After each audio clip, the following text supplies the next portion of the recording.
I said a hip hop, a hippity, a hippity, hip hip hop, and then you don't stop rocking to the bang bang boogie. Sit up, jump the boogie to the rhythm of the boogity boot. Skiddly doo bop, scoob Scooby Doo. And guess what? America, we love you. Have you ever been over a friend's house to eat and the food just ain't no good?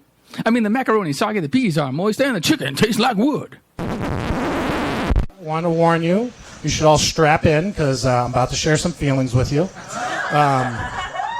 I'm one of those comics that does that because I'm pretty confident no one here can take the microphone away from me. If you've ever had tits in this world, then you know that this place can be a bit much to deal with. Ladies, back me up on this. Okay? Please. Hello, and welcome to Carnival Personnel Sideshow. I'm Jacques. I'm Joe. And Joe, today is really great because we've had lots of comedians on, some of them that I might have opened for once or that we kind of know tangentially before we started recording. But today's guest is somebody that I truly consider somebody, a comedy brother that I think you've been in the room with maybe 5 or 6 times. Yes. And it's, so I think we get a good sense of him as a person and him as a comic. And without further ado, let's have a huge Carnival person welcome for Liam Hales. Oh, what did I mess up? You stumbled over a little, you fumbled at the 1 yard line with the introduction, but it was fine. It's fine. Oh, I'm a little pissy tonight. That's all. Don't mind me. Sorry, Liam. Welcome to Carnival Personnel. I'm completely, this is late, so. Yeah. Liam, we'll get right into it. You've been doing comedy for quite some time. Yeah, probably. I mean, the first time I ever did like a stand-up show, I was like 19 or so, and and even before that, I had done a speech at like the end of the football year banquet or something like that, and it wasn't really a speech. It's just maybe it was 3, maybe it was 5 minutes, but it went really well. And I came off stage, and one of the parents said, "You should think about doing stand-up," and I had never even thought about it before then, and then that one comment took over. So yeah, it is. That is a great story. That is a great origin story. Now, because there's only about 600 people on this whole planet, just recently I found out that you were an LA resident for a while as well, and that you also are friends and did comedy with Sally Mullins. Well, I would say calling Sally and I friends is very much overstating it. We've seen each other multiple times at different shows, whether it be the Kathy Lewis and Vargas Mason shows. I think they were the Universal Comedy shows is what they were labeled as. And I would see her there, and then I saw her very sporadically throughout the rest of my time there, because I hung out mostly at this place called Marty's up on Sunset, and because it was a place that I knew I could get up and get stage time. Everywhere else was very difficult to get stage time, and when you're not a trust fund baby, like you have to go where the getting's good, to get the most of your time. So. But yeah, I was out there for 14 years. I knew of her, and I saw her like in the beginning of her career when we're all kind of on shaky legs, and then the progression of, because like comedies like this, like you won't see someone for 2-3 years and they figured something out in that amount of time. Right. When all of a sudden you see them and it's just like they really open your eyes, and you're like, if you keep trying, everybody can get good at this. What years? What was the 14-year span you were in the city of Los Angeles? I moved out there in September of 2006 for a few weeks or months, something like that. Moved back to Boston until the next Memorial Day, 2007, and then from then on, just stayed out there up until pretty much COVID hit. I was out there until April 27th, 2020. That is when I packed up my car and I still kept my apartment for the summer of 2020, but I went to Delaware, which was supposed to be a 1 month contract, and to just help clear some land. And then at the end of that May is when the George Floyd murder happened. And that kind of like, I was like, well, why don't I just stay here and we'll see how the summer goes, but we'll take it like month by month. And then by September of 2020, I was like, well, it doesn't seem like any place is getting any better. And I was at that time I was living on a 5-acre farm, and I was learning like some animal husbandry and low-level carpentry work, and just doing a bunch of stuff of like, clearing 5 acres of land and making it into anything usable is it's not an insignificant task, to say the least. And I was there until July 1st of 21. And then I came back to New Hampshire where I grew up, because that was a very quick exit. I had to get out of there. It wasn't no longer a place to be. I had a similar rugged experience during COVID. I binge watched Bonanza all the way through, and I really learned a lot. Oh, I bet. I mean, I don't know anything about Bonanza other than it used to be like a joke on sitcoms. Yeah, neither do I. I just made a joke just now on a podcast. I don't know anything about Bonanza. Yeah, I know the theme song, right? there's something like dun dun dun dun dun. It's in my head, but I don't know if it's that or yeah, it's the one that goes down down down down down down down down. Now, Liam, I'm going to ask you if in about 2 or 3 weeks, if we come back to the roundabout and you see Joe, please don't shake him really hard, because that's been stuck in your head. Oh, no. like in 2 days from now, you're going to be walking around the supermarket doing that, and your fiance is going to be, "What are you doing?" Damn it, Joe! Those things happen. It's funny when you said that Sally was doing some Vargas shows, and that's what essentially she does now. She runs his D's Nut shows at the Comedy Store and the Ice House. So it's great. It's so great, because I knew her. She shot some promos for a show I was doing in 2001 that that Joe and I had done in Boston, that I got for a short period of time on a UHF channel out there, and then and she was great, and so I saw her. But that's 2001, 2002, and we always stayed in contact. And she's always been super nice. She's always been one of these people that it's like, "You're really funny. You should do this." And Joe and I did it in like when I first moved out there in the late 90s, but then things sidetracked. But with you, what was comedy the catalyst for going out there? Was it acting? Was it both? Was it the weather? Yeah. Well, I came to realize like I was like all throughout college, I would tell people that what are you going to do after college? I'd be like, "Oh, I'm going to be an actor," is what I would tell people. But I've come to realize I just used to say that because when you say you're going to be an actor, it kind of just ends a conversation. Because like, okay, kid, good luck, and that's all you get from people. And that's kind of all I really wanted, because I didn't, I was, by that point, I was very highly suspicious of everyone who was older than me telling me that the things I needed to do. And so I was just like, I would tell them I wanted to be an actor, but then as I went through college and I fell in love with a group of people in an improv group, and at that time I was like, "Oh, I'll do improv, and then when I'm done with college, then I'll go do stand up."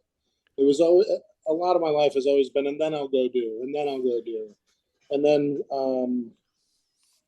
I started doing a little bit of stand up around Boston.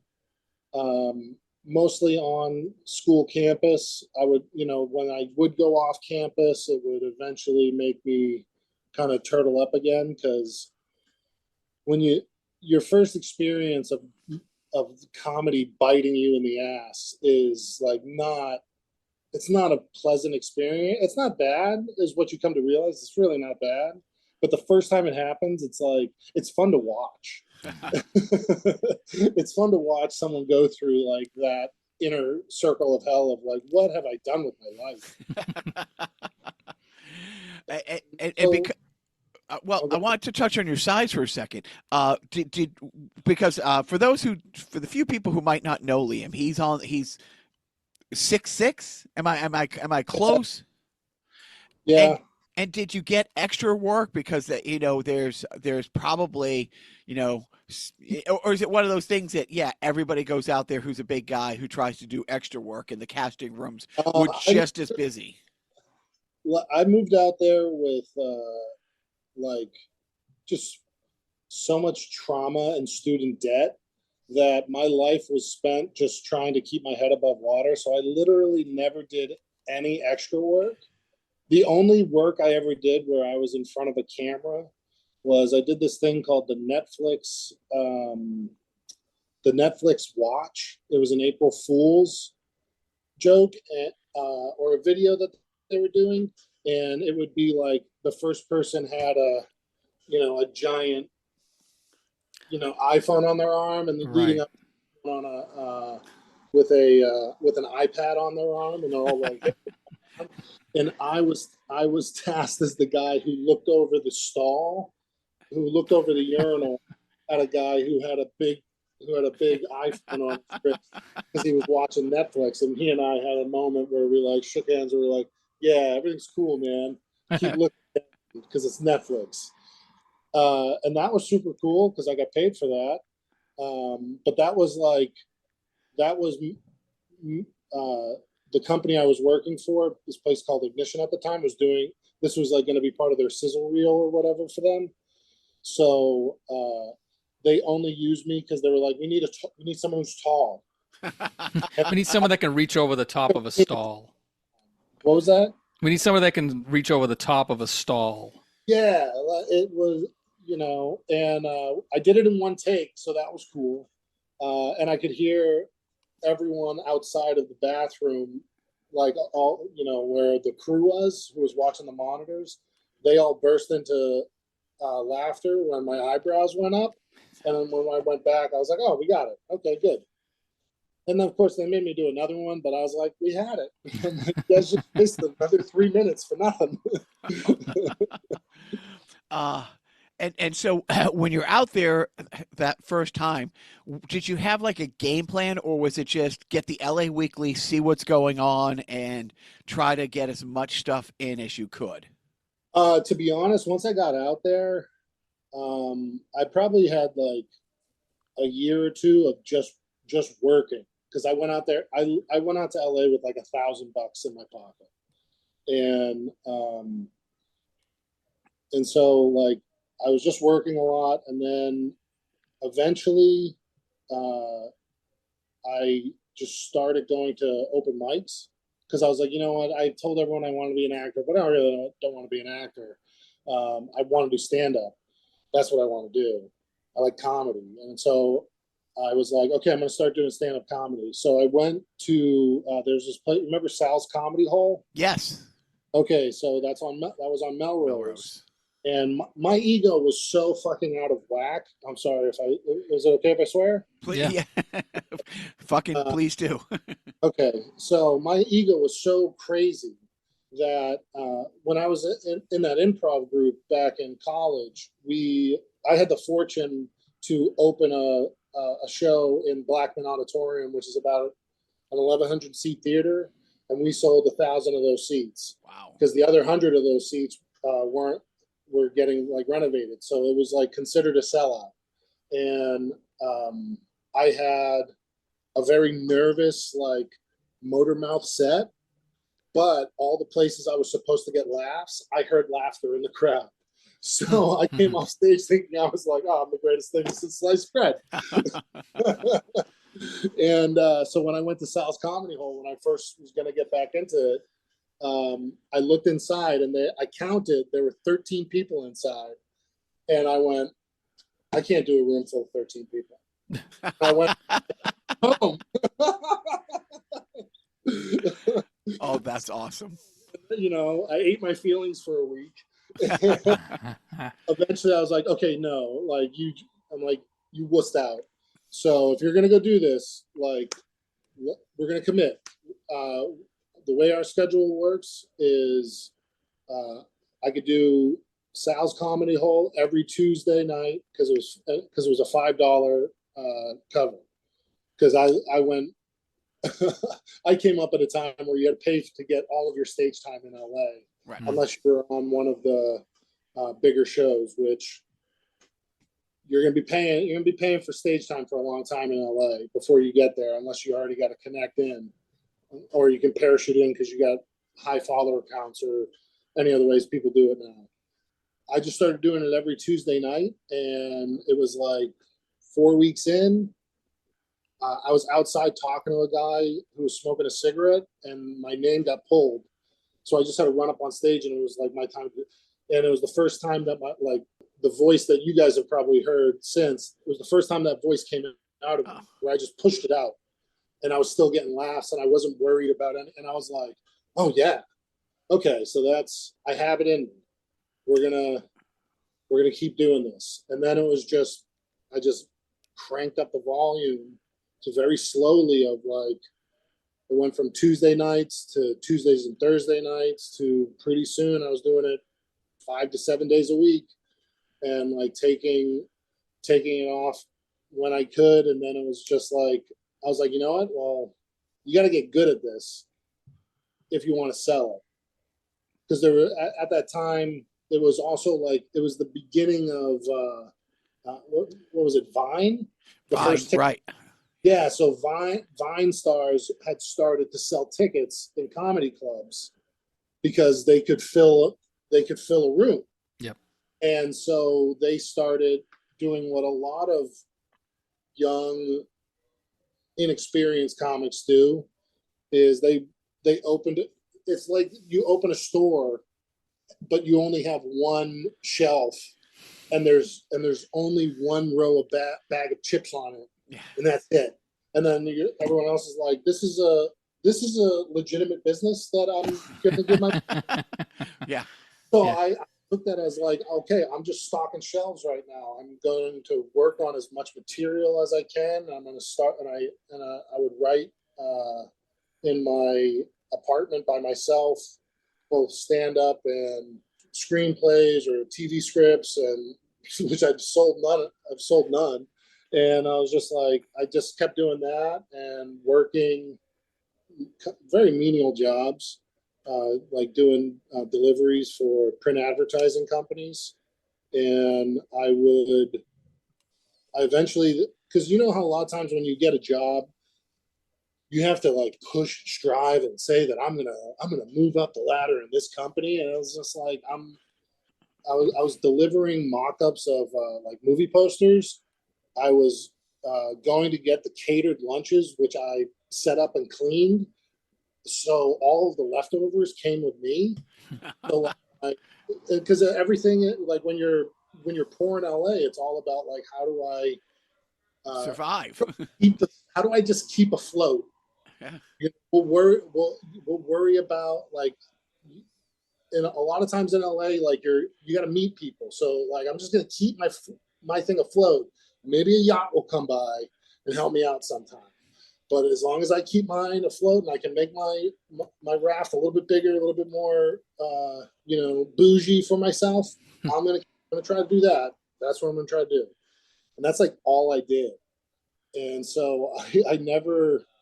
By the time I left LA, I look back and I'm like, I didn't do one audition the entire time I lived in LA, except for I got an audition set at the Comedy Store to be a door guy, which I got turned down for. Which I got down to be a door guy at the Laugh Factory and the Improv. And so you're like, I'm 6'6". I've never been turned down for Right. a security job in my freaking life.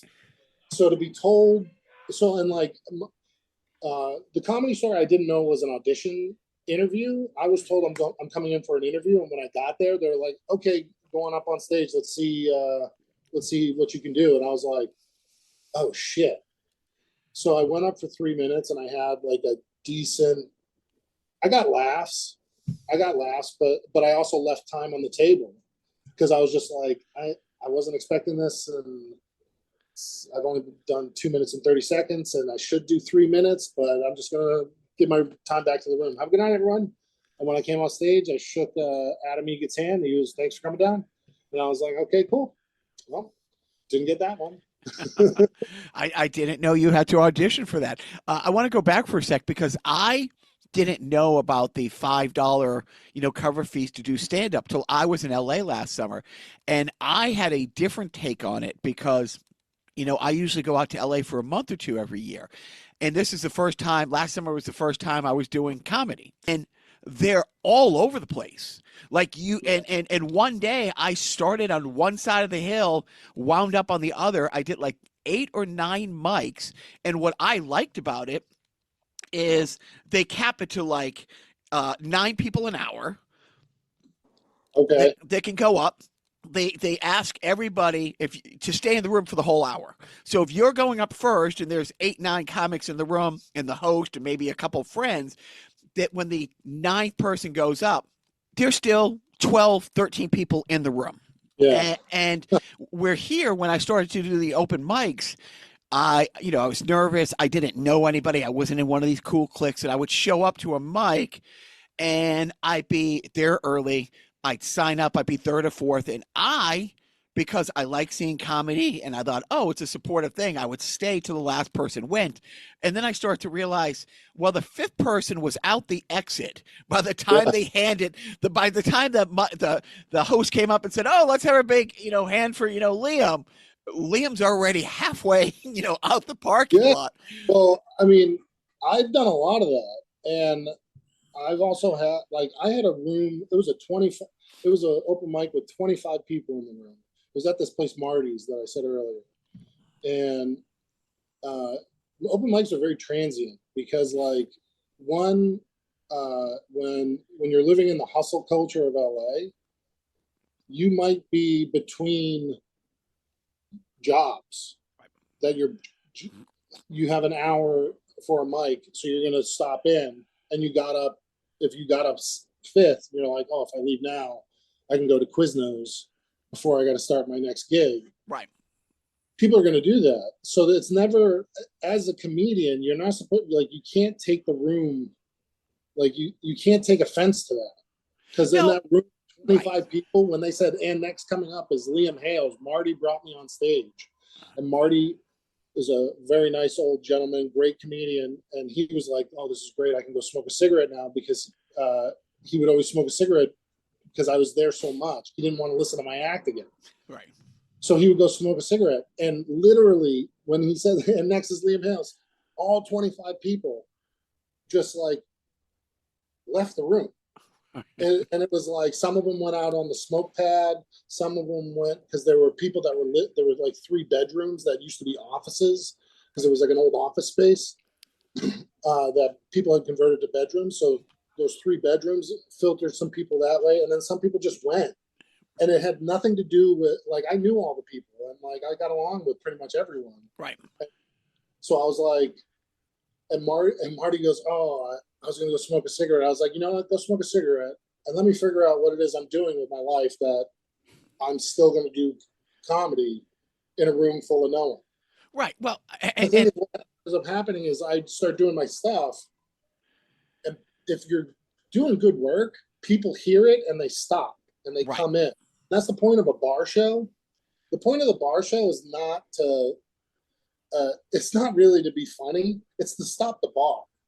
If you can make the bar stop, and like if you're in a big bar and people across the room who are in the video game area, if they stop playing pool, or if they just punch up and like, what's this guy talking about?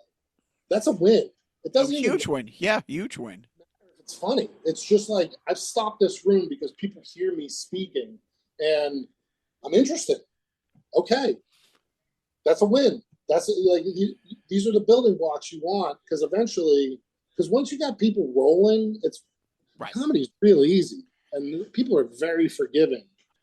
The thing that's great about a comedy club when you're a comedian is it's like one of the best ways to people watch, whether it be the audience or other comedians. You're like, what makes that person that way?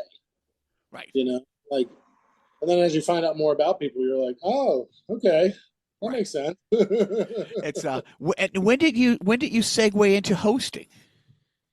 When I got back to, so COVID kind of put me on a 2-year hiatus because like literally everything I was doing out in LA at that time, I was running my own dog walking service. I was delivering catering lunches to offices during the day and some evening shifts, and then I was doing stand up. Literally all 3 of those things that were bringing me any type of like livelihood in LA all got shut down. So when I moved to Delaware, I was kind of like, me and the guy I was living with at the time, who was like a former SEAL sniper, we would just catastrophize with each other about like, maybe this is the end. Like, because we both knew that we were being like, there was just so much massive lying going on in the world that we were just like, maybe we're never going to get, like, I had come to the realization, I'm like, maybe comedy never comes back. And the best I can hope for is like standing around a fire pit with people.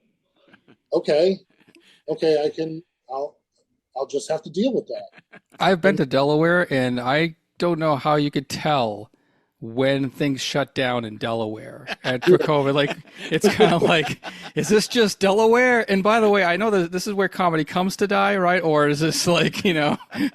Well, I mean, because it was also like such a joke too, because I was wearing like my mask that I had to wear was this lilac purple diaper that had been sewn into an effect that looked like a mask, but it was not a mask.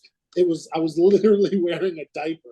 It might as well have been like a motorcycle helmet. Like, yeah, this could be anything. I can make a paper plane out of this. I can make a mask. I can make a pterodactyl. But that's the thing is, well, I mean, and eventually it got to the point where it's like the only time we would leave the house is for a Sam's Club run, or to go to the grocery store, or go to the liquor store, or the hardware store, or the feed store. Like, Right. And none of those places, by the way, are comedy clubs. They're not the names of comedy clubs. It's like a literal hardware store. Yeah, it wasn't that at all. And then when I moved back to New Hampshire, I saw on Facebook that Jim McCue was going to be at the Soho House that Alana runs. Right. Right. And so I've known Jim since 2003, I think it was. I was an intern with him at the Boston Comedy Festival. I went to Northeastern, and I used that as one of my co-ops, working with him it was 2003 or 2004. And so I was like, oh, that's cool. You know what? My fiance and I had been together for maybe like 6 months at that point.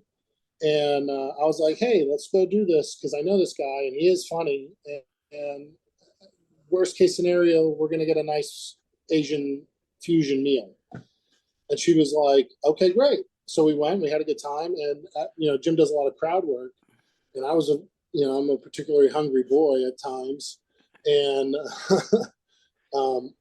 he says to me, he goes, this guy in the back corner has not put his fork down since he's and he had been on stage for like a half hour at that point. And so we went through the rigmarole of like, and who are you? And I was like, my name's Liam. And he's like, do I know you? And I was like, yeah, you do. And he goes, did you work for me? I was like, I sure did. He goes, you know what? I'm not going to talk to him right now, but me and him know each other. So at the end of that show, he and I talked, and he had told me that he was doing this thing at the Roundabout Diner in Portsmouth that's called McCue's Comedy Club. And I was like, oh, that's cool. And he goes, yeah, you should come check it out sometime. We're going to, I'm going to be there next Friday night or whatever. I was like, okay, cool. Yeah, I'll come check it out. So a buddy of mine who we went to high school together, I got him to go with me because, you got to do things in pairs as always. And when I got there, I went there just to like check it out, see what he was doing. And when I got there, he goes, "Hey, you want to do 5 minutes?" And I was like, I hadn't done stand up in 2 years. And I was like, maybe I should only do 3. And he goes, "How about 4?" And I was like, "Okay, I can do 4." I was like, "I can do 4." And so and as I always do, I don't really ever have anything prepared when I do stand up. I like to be very conversational and in the moment. And in my head, I'm like Carrot Top. I got a trunk full of stuff behind me. You know, I got all these stuff.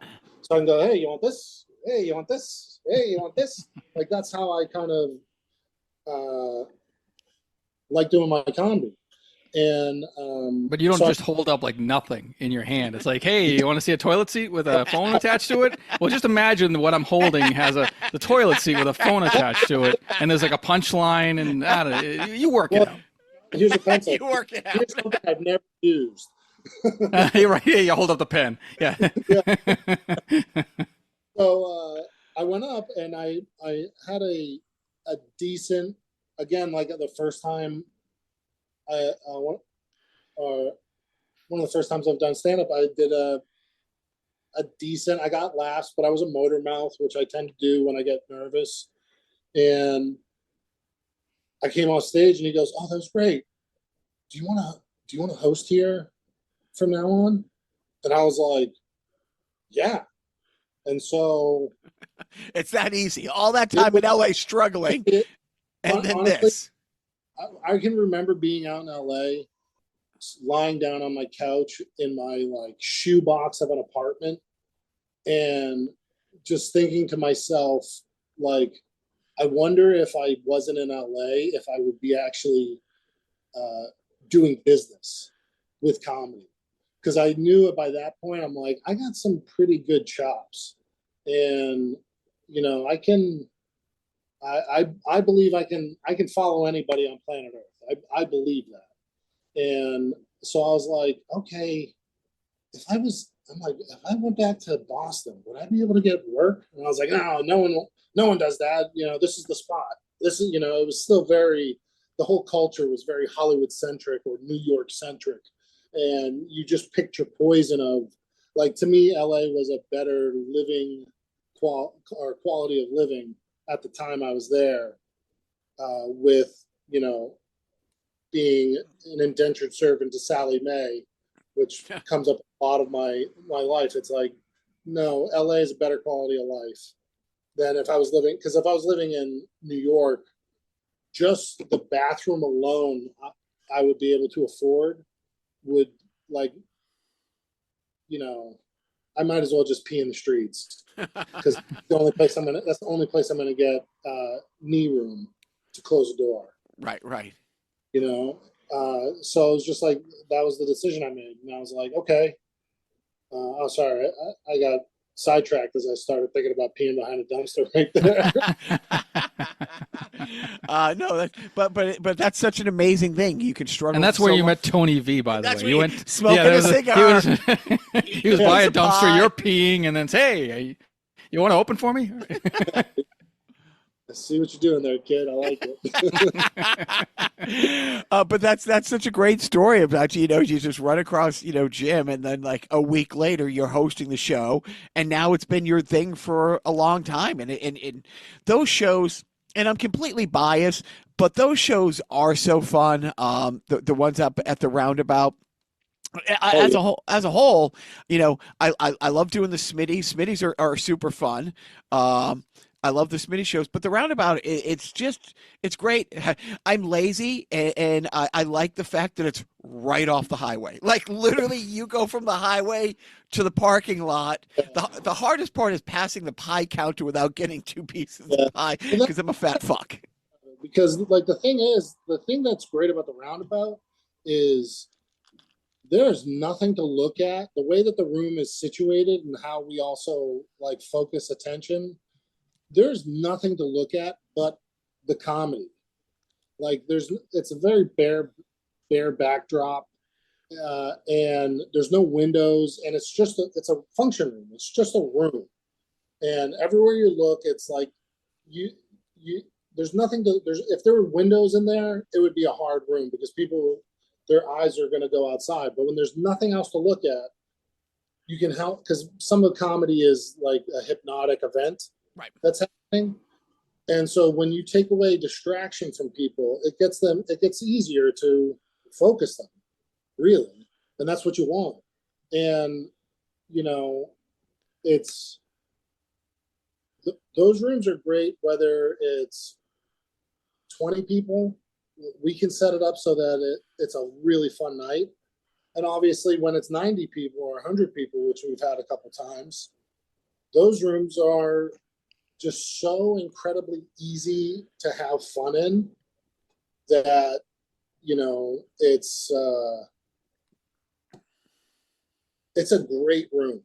Well, I like the fact that let's say I've been there 8 times in the last like 3 months. I don't think I've been there once where some regional headliner who was not on the bill stopped by. You know, Yeah. whether it's Steve Bjork, whether it's Jack Lynch.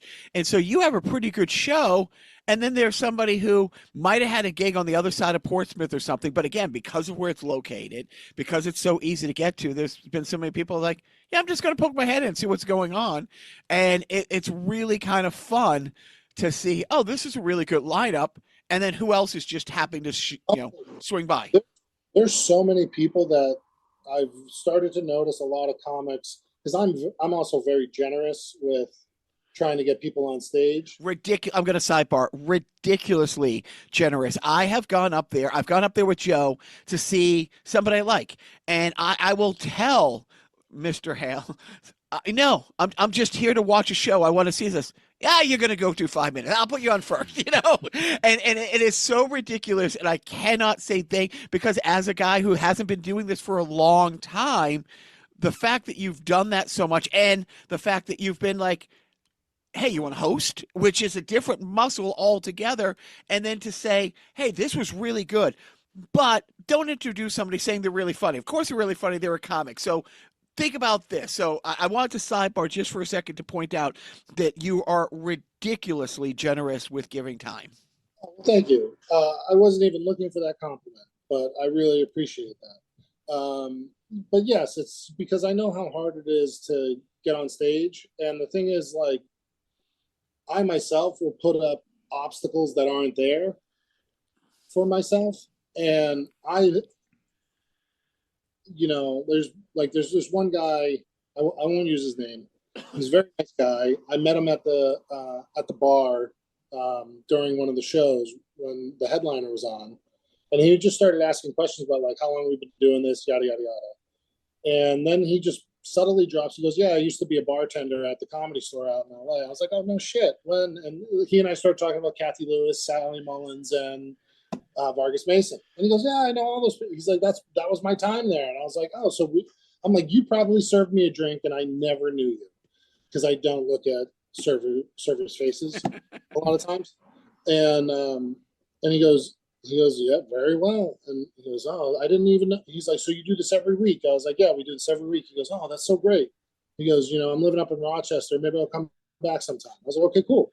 So the next week he stopped by and he said to me beforehand, he goes, oh, I've been thinking, now that I know this is here, this really got my itch back. I'm thinking about jumping back in again. I go, I'll put you up right now. And he goes, oh, I haven't been up in like 7 years. And I was like, who cares? It's a comedy show. You attempt it. If you don't do well, that's what the host is for. The host is there to steer the ship. And he did go up. That night he went up, and he had the what was the joke? I said something like, here at McCue's, we try to give you the full trailer park experience. That's why you all feel like you were about to get stabbed by a hitchhiker. And feeling of like, it was just this like, he felt like a hitchhiker was about to stab everybody. And it was just because he was so nervous. Right. It wasn't because he's a bad guy or anything. It was just because he was so nervous, and that was what was coming out of him. And then he went home and he wrote some stuff down. And then like 2 weeks later, he stopped by, and he actually got a really good laugh from one of the things that he had worked on from the time before. And he was just like, you know, he's like, I've been, and he's having a rough family life situation. And he told me, he's like, I really appreciate that. I'm like, you know what? That's fucking awesome. Like, that's what this, at the end of the day, that's what this is supposed to do. It's supposed to make traveling on this insufferable rock a little bit easier. And look at where Lenny Clark is now. Yeah. And he did like hitchhike and stab somebody, so that So was also boom, it really works out. So I always debate this with myself.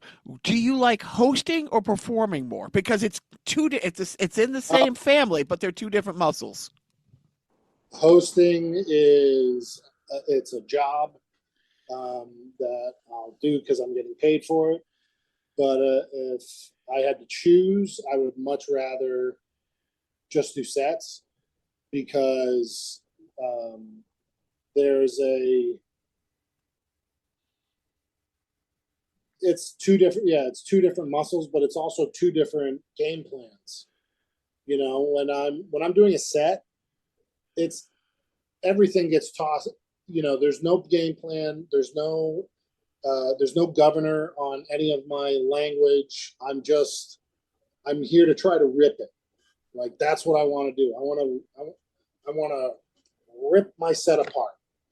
And I've tried doing that as a host, and that's not the best way to do things, because you're the host. You're not even the show. No, you're a traffic cop. Right. And so it took me, but the thing that was great about it was you start to realize that when I'm doing my set, I'm the host of the show then. Right. So it's a good thing that I've learned, because the thing is, when I was coming up, no one would ever want to be the host at open mics because of all the things that you said earlier about, right. You have to run, like, you actually have to have responsibility, even if you're running the host of an open mic. Like, even if it's just make a check mark next to the name of who walked out before the hour was up, because I know those people exist. And because I heard about all of that, all the bitching and bickering that goes on within the community as well. Oh. You hear all of that, and it's like, I tend to be on the side of just let people come and go as they please. Like, at an open mic, other comedians don't owe you anything. It's your responsibility to get me to listen. And if you can't do that, you're kind of missing the point of what's going to happen. You have 100 people in front of you. Right. You have to force them to drop their level of cognition a little bit so that they get in the mind meld with you. But the only way they're going to do that is if they can tell that however you're coming with confidence, and even if that's an inconfident confidence, but if you're confident in doing it, I know that's real convoluted. I'm going to have to get a flow chart, and I'll post that when we do this. But when you're going like that, that's why it's better as a host. You can be interesting, right? And you get to learn saves, because so much of comedy is, like I said, once you get people rolling, if you have a misstep, it's good to have a save. And the best save I've come up with is, aren't you all glad I'm not the whole show? People are like, oh, okay, because then it's like I at least understand what you're experiencing. Oh, my favorite one is when you say, some of these are just for me. That's my favorite, when you say, some of these are just for me. That's actually, I'll give this a very good friend of mine, Brad O'Donnell, from the improv group in college. One of the last times we were all hanging out with him, because he was transferring back to Texas A&M from Northeastern. So we're still in contact. He's coming to the wedding, but it was gonna, as those forks in the roads do to a lot of people, everyone's life is gonna change, but when we get back together, nothing has changed. And he said offhandedly, he goes, I never even thought I was all that funny, because I just tell jokes for me. So if you get them, congratulations. The whole fucking room blew up with laughter. And I was like, I'm taking that. And we've all, to one extent or another, have used that joke throughout our lives. And then I just hey man, I'm going to use that on stage. He goes, yeah, no problem. I was like, okay, great. It is a great line. So do you kind of have a course set out where you kind of, do you want to be like a regional feature? Are you in like 5 years? I want to be doing the cruise ships like Jim does.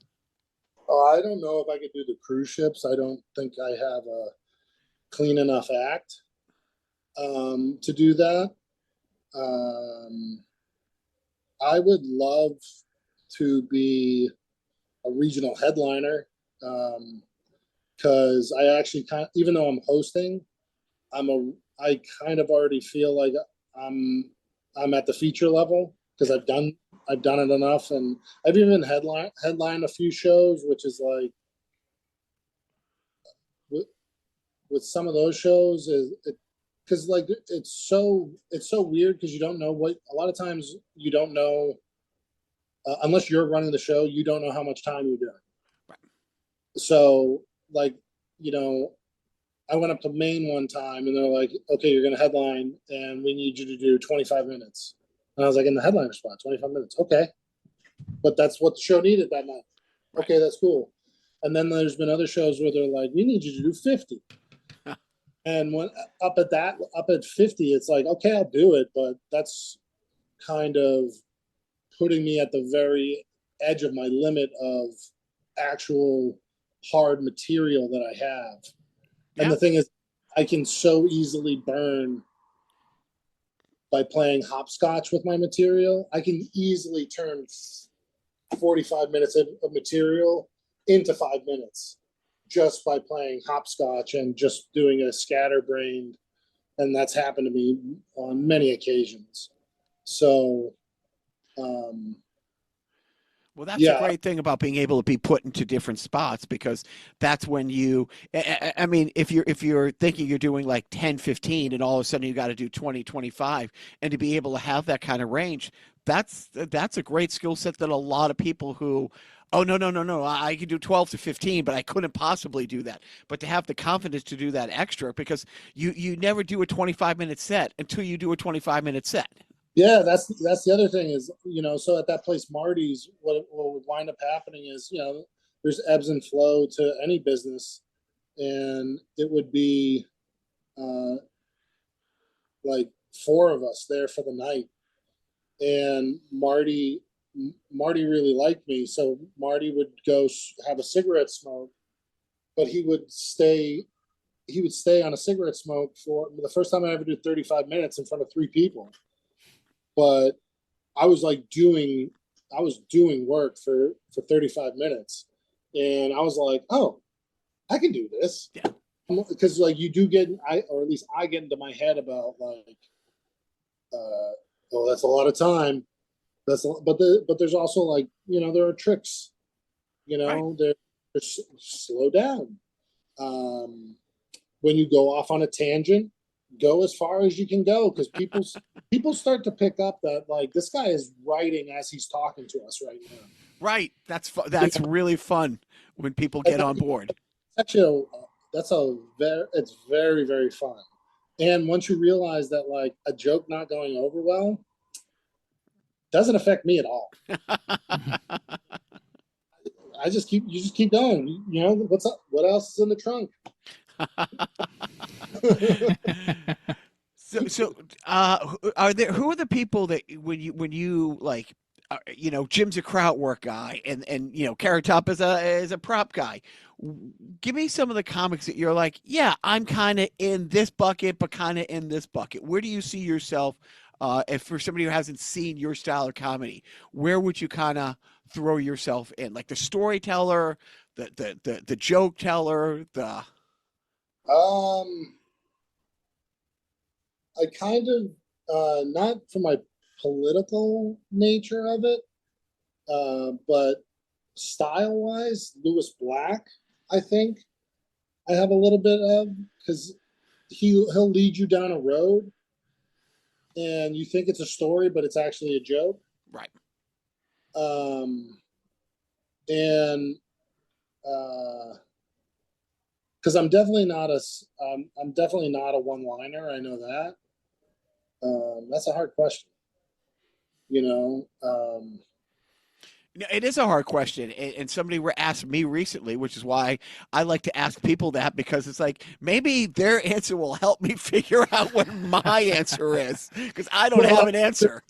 If you're at like, so like uh my top 5 favorite comedians are, and this is in no order: Louis Black, Cat Williams, Bill Hicks,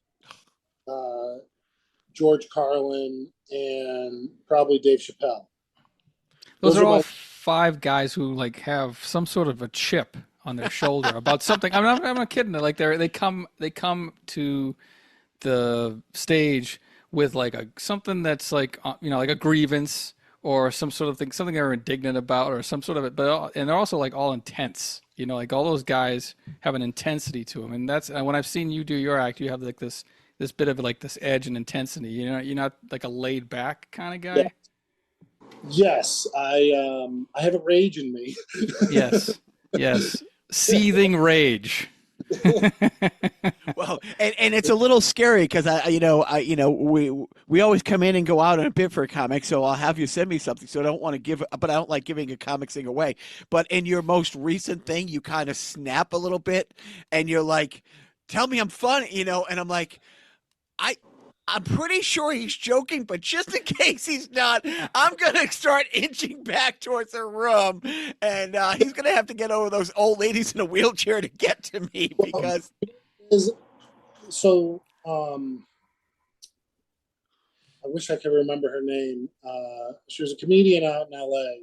I think she was from New York originally. Joan Rivers. No, I think it was Kieran Deal. She also does like documentaries. And she said something to me one time. She goes, "You are the biggest of everything when I see you." She's like, "When you're happy, I've never seen someone bigger and happier than you. When you're sad, I've never seen someone bigger and sadder. When you're angry, that is the biggest anger I've ever seen in my life." And I was like, you know what? Thank you for saying that, because I've been starting to notice that, like particularly when you're working an office job and you're 6'6" and you have a 5'3" woman who needs to reprimand you. It's like, there's a point where we're both just kind of staring at each other and be like, just like, we don't need to go through all of this. Just tell me what I did wrong, and send it to me in an email. How about that? I don't need to feel your, like, I remember I had a manager one time who had to tell me some bad news. It was like they were cutting back my hours or something like that. And, which at that time was going to be perfect for me. I was actually like wanting to come do that, but I had been seeing him all that day pacing, and like, he wouldn't really make eye contact with me. He was very short with me. And then when we had the conversation finally, he goes, "Oh, I'm so glad I've been having a panic attack all day, because I didn't know how to deal with you if you like went angry." And I was like, "Oh, that's when I really had to like have like a self-reflection moment of like, okay, I can't be walking around with people thinking that I'm like this tight toy that's ready to fucking burst. I'm a giant human being, and I've seen an entire crowd turn on me because they thought I did something." And it's like, being 6'6" is great unless you're up against 2 people. Right. There's Jordan Peterson talks about it all the time. You can be the biggest and baddest alpha monkey, but 2 monkeys 2/3 your size will rip you apart. And that's very true. And that in human primate world, that other monkey can be a gun or a knife. So I'm like, I wanted to get out there that like, I'm not a fighter. Even when I was a bouncer, I never got into a fight. I always bluffed my way out of it, or I had guys who they enjoyed my sense of humor, and because a lot of my sense of humor back then was, "Oh, I'm a pussy," because then when you're a big, strong football player, it used to drive my coaches and my father nuts, because I'd be like, "I'm a pussy," because they're just words. I don't give a shit. Right. Like, they're not you know, I know some people want to say that they're magic and they're like they're going to make a spell over me. I've been on the internet, but I just that's not there's not as much credence as you think in that mindset that you want. You know, that rabbit isn't actually coming out of the hat either. Whoa! Don't give away all the secrets now. Don't give the whole farm. And it's not because you crushed the rabbit because you wanted to pet it. Right? Yeah, it's not like if I actually had dexterity, I could do so much with this. I could palm 2 rabbits in this hand if I wanted to. On this reading of Mice and Men, Joe plays a role of. Oh yeah. I'm the ultimate Lenny. Oh man! So just give me soft things. I'll pet them all day. So your life is starting to take a different shape. You're about to join the married club. How do you think? So there's a lot of comics that I'm talking to now who are starting to put together, you know, their own regional kind of. I don't want to say, kind of tours. Just this year alone, over the past couple months, Joe and I on the podcast have had both, you know, Casey and Angelica, the co-winners of the comedy festival this year, both who are starting to cobble together tours. The great thing about you hosting is you are friends with every comic who comes in that show. And probably in the last, let's just take the last 3 months, there's probably 30 different people who've either headlined or featured who do shows in New York, do shows down in DC, do shows up in Toronto like Angelica. You work the Boston Comedy Festival. You're the, you know, the third banana, you know, in that as far as it running. So you know all these people, so you can make those, hey, Angelica, I want to come up and do a Yuck Yucks in Niagara and in Toronto. Can you hook me up? Do you have plans of kind of trying to reach out beyond New England and do some shows? Yes, because those are all good ideas that I plan on stealing. Because I've never you know, there's 2 sides of show business. There's the show and the business. I never focused on the business one iota until just now. And I started doing business, and like all of us, you know, because like when I came back to New Hampshire, all of a sudden I was like, oh, I'm paying my bills with my jokes now. How great's that? Very few people say that. Very few people say that. And the thing is, I still deliver Domino's, but I'm like, a big portion of my bills are paid just with stand up. I'm like, that is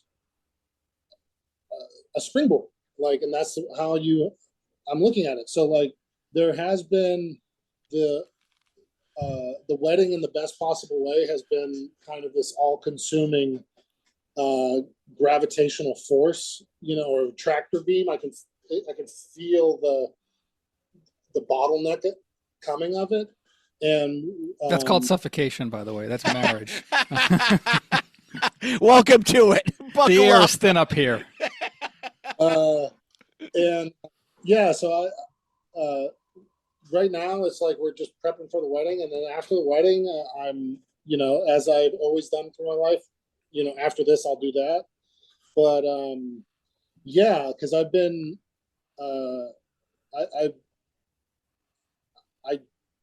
I have things that I want to sell, and I know I have to go out to you know, Buffalo and Niagara to go sell these things, and I'm confident enough that, you know, I can hold my own everywhere I go, and I got some fun things to sell, and I've been, you know. Well, I mean, honestly, there's about let's round it down. There's only about 12 real real big headliners in all of New England, and all of them like you. Like every time I'm at there, and it doesn't matter if it's Tony, if it's Steve, if it's Carol, if it's go down the list, they all think that yeah, you're a nice guy, but you're also a nice guy who they enjoy working with because they know you set a pretty great table for how the night's going to go. So none of them are getting up there to a dead room. So you have this gravitas with the higher echelon, of this in this region, and all of them know.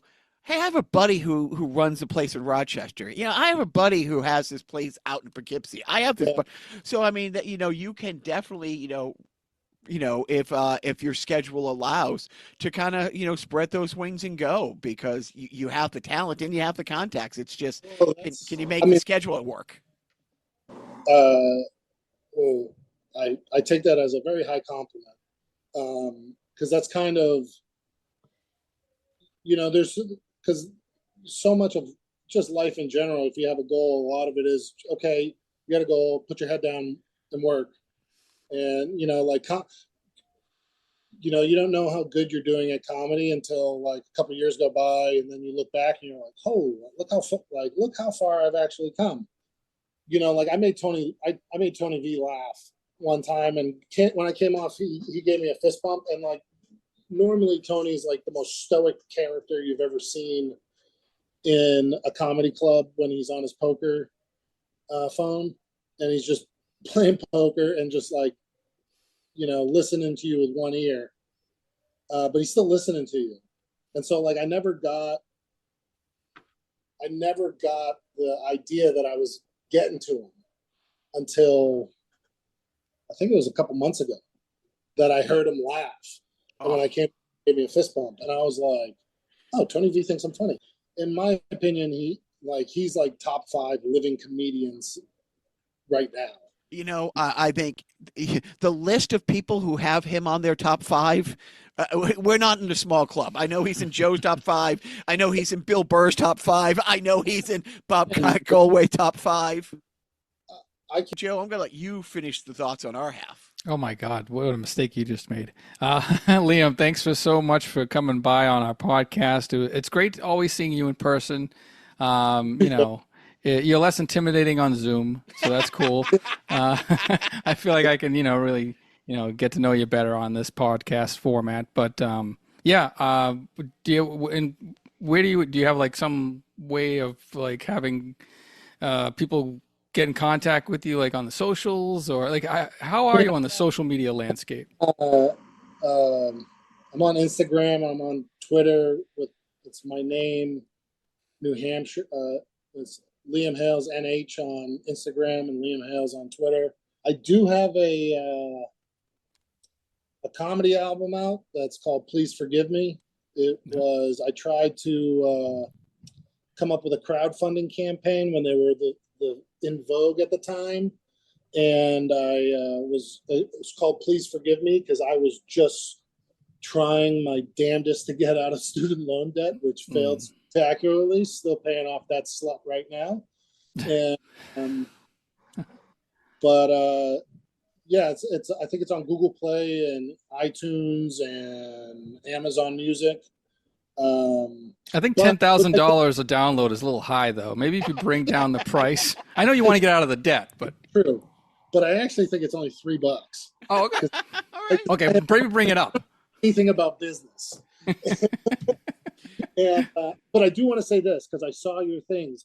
Okay, I did break my knees doing the worm. Okay. Oh, I did break my knees doing the worm. It was the night before an interstate scrimmage game, not the most important game of the year, Jacques. It was we were about to play in our bye week.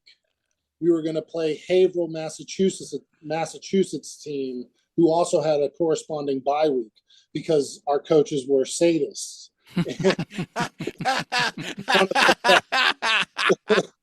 So, yes, that did happen. And, it's a great material, but I can tell you when the rain's coming now. so you can't do the worm anymore. Can you pop Oh, or lock? No, see, here's the thing is I was so good at doing the worm, it was the dismount. Oh. So I could probably do the worm now. I may or may not crush a testicle while I'm doing it. Pull a Belvedere is what we call it. But I could probably do it, but if I did it now, I would ask people to help me up. Yeah, it's called hooking the worm afterwards. Everybody else gets to hook the worm. Yes, as I say in my bit about this, I would not try to do the salt and pepper shoot exit. I think I could do that, but I could probably do. I've been working out and I've been losing a little bit of weight. I could probably do the worm. Don't try to measure how far I get off the ground. Right. I'm not. Yeah, luckily it's not an Olympic competition, so there's no judge there. Hey, wait a minute, that's not a proper worm. Yeah, we'll be in the Olympics someday. You know what? You're probably right. I mean, it's just time. We have skateboarding in the Olympics, and what the hell? Why not worm or the robot? Imagine that. I personally believe eventually we're going to see the Running Man. Yes. Arnold Schwarzenegger version of Running Man. Please. Please. Oh, the Kenyans, they do great running men. They're the best running men of all time. You know what? That's what they'll do. They're gonna mix the biathlon with marathon runners. And the biathletes start a half hour after the marathoners run. That's a good game. Yes. You got a chance.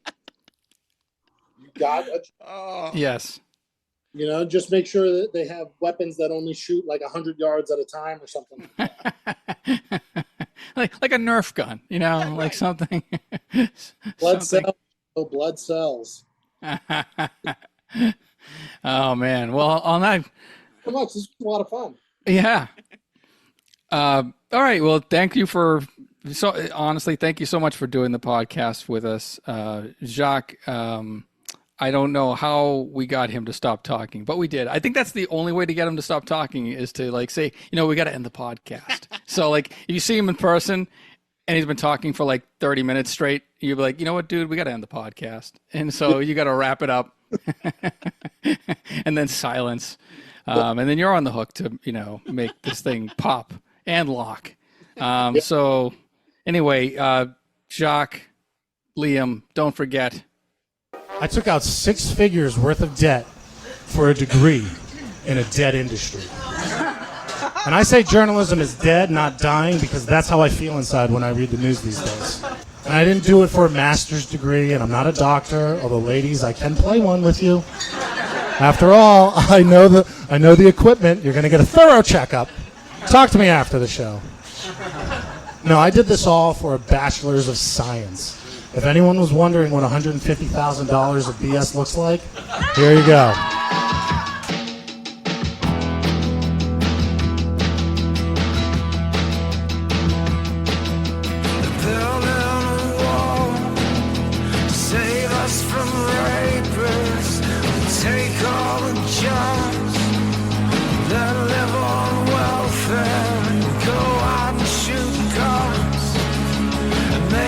Buy all kinds of drugs we don't want, 'cause they're bad hombres.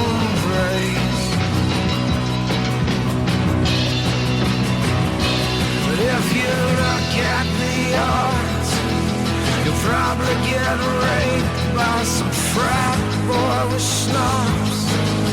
It could be a priest or it might be a boss, just some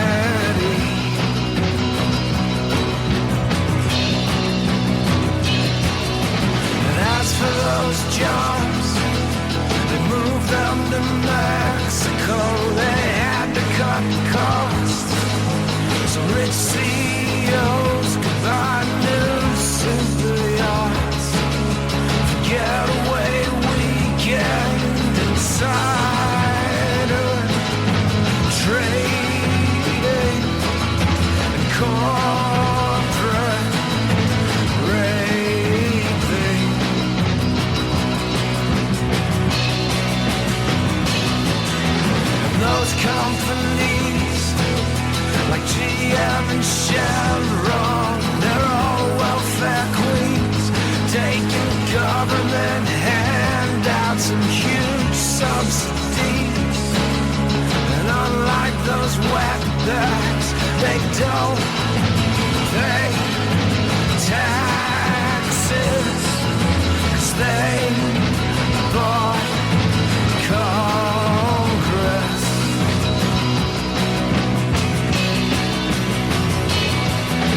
And as for dead cops, it's a terrible thing where people get shot. But that's why they leave in the homes that they got, where everyone's dying from drug